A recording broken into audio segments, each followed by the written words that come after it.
क्या हुआ, मैं आपको दो तीन चीज़ों की तरफ आपकी मैं और कौम की तवज्जो चाहता हूँ। सबसे पहला ये है कि कल जो अरशद शरीफ शहीद के हवाले से कस्टोडियल टॉर्चर की जो फुटेज आई है और जो मालूमात सामने आई हैं, उस पे शहबाज शरीफ को और उसकी काबीना को रिज़ाइन करना चाहिए।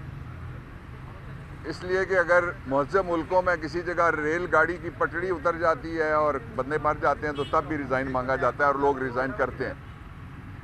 ये हुकूमत पहले दिन से लेके कल तक कहती आई है मुसलसल कि वो केनियन पुलिस की गलती से मारा गया है। अब इसी हुकूमत के दौर में जो बदतरीन टॉर्चर है, जिसका ज़िक्र भी नहीं किया जा सकता, अहले खाना भी हैं, बच्चे भी हैं जो आपके शोज़ को और न्यूज़ को देखते हैं, इसलिए मैं उनका जिक्र नहीं करना चाहता। जो दिखाया गया है वो उसने पूरे पाकिस्तान में एक गम और गुस्से की लहर दौड़ा के रख दी है।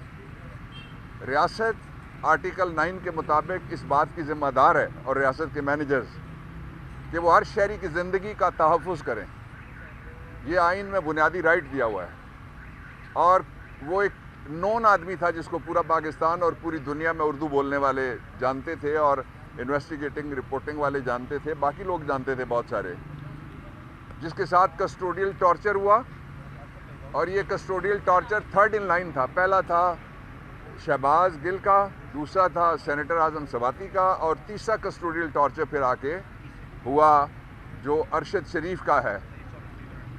और अरशद शरीफ के हवाले से जो मालूमात सामने आई हैं, उनके बाद फौरी तौर पे शहबाज एंड कंपनी ये सारे मुस्तफ़ी हूँ, इसलिए कि ये बताते रहे मुसलसल कई हफ्ते तक।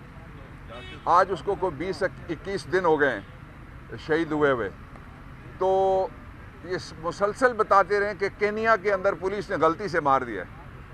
अगर आपको पता था, आपके फेडरल गवर्नमेंट के अस्पताल में उसका पोस्टमार्टम हुआ था, उसकी फुटेजेस जो लीक हुई हैं वो उसी अस्पताल के अंदर से हैं और डॉक्टर्स ने लिखा है ये सारा टॉर्चर हुआ है, तो आपको कोई शर्म और कोई इंसानियत आप में है कि आप एक मरहूम का जिसका जसद खाकी था उसकी भी रिपोर्ट नहीं दे सके। दूसरा मैं ये कहना चाहता हूँ कि जो डॉक्यूमेंट है पोस्टमार्टम रिपोर्ट का वो पब्लिक रिकॉर्ड है, कोई शख्स भी ले सकता था। आपने उनके अहले खाना को नहीं दिया, उस पर कोई ऑफिशियल सीक्रेट एक्ट कहाँ से लगता है?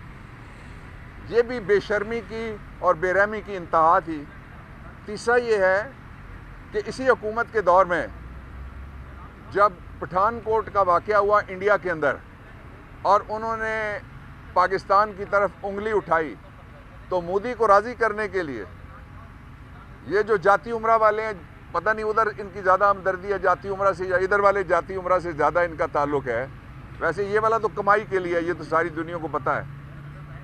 तो उस वक्त इन्होंने जो भारत के अंदर वाक़या हुआ उसकी एफआईआर इन्होंने गुजरांवाला सीटीडी से दर्ज करवा दी थी। आपका शहरी है मारा गया है, आपका सहाफ़ी है मारा गया है, फ्रीडम ऑफ एक्सप्रेशन का कत्ल हुआ है पाकिस्तान में, और आप उसकी एफआईआर क्यों नहीं कर रहे? अब तो इसको भी बताए हुए रात गुजर गई है कि टॉर्चर हुआ है, आप एफआईआर दर्ज करें। और एफआईआर नहीं दर्ज कर सकते तो फिर आप इस्तीफ़ा दें। तीसरा ये है कि इमरान खान साहब की हिदायत पे आज हमने जो अक़वाम मुत्तहिदा के सेक्रेटरी जनरल हैं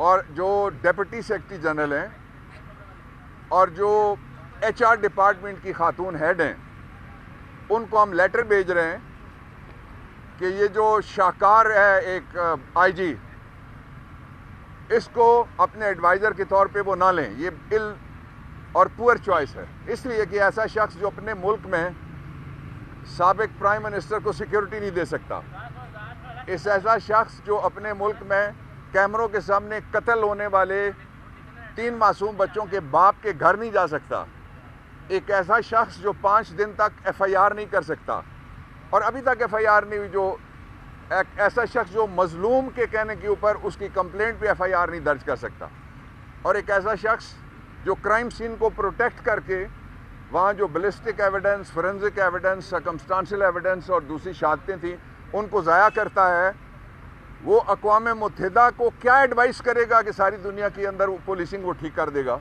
وہ تو نالائق آدمی ایسا جو اپنا گھر نہ سنبھال سکے اس کو آپ پورے شہر کا میئر بنائیں گے؟ تو اس کے اوپر جو لیٹر ہے وہ تیار ہو گیا اور ہم بھجوا رہے ہیں، اس کے ساتھ ہی اس کی کاپی ہم بھیجیں گے وفاقی حکومت کے 2 اداروں کو، وہ بھی ہم آپ کو بتائیں گے۔ اور آخری بات یہ کہ عمران خان کی جو درخواست ہے وہ فاضل جج صاحب نے منظور کی ہے، اور 21 تک ان کی جو میڈیکل گراؤنڈز کے اوپر پری اریسٹ بیل ہے اس کو ایکسٹینڈ کر دیا ہے، اور جو ہی ڈاکٹرز ان کو اجازت دیں گے ٹریولنگ کی، وہ انشاءاللہ لانگ مارچ میں بھی شریک ہو جائیں گے۔ لیکن میں یہ بتانا چاہتا ہوں کہ لانگ مارچ ہوگا، حکومت پورے شہر کو نہیں، پورا پاکستان اگر ریڈ زون ڈکلیئر کر دے، اس کے باوجود لانگ مارچ ہوگا۔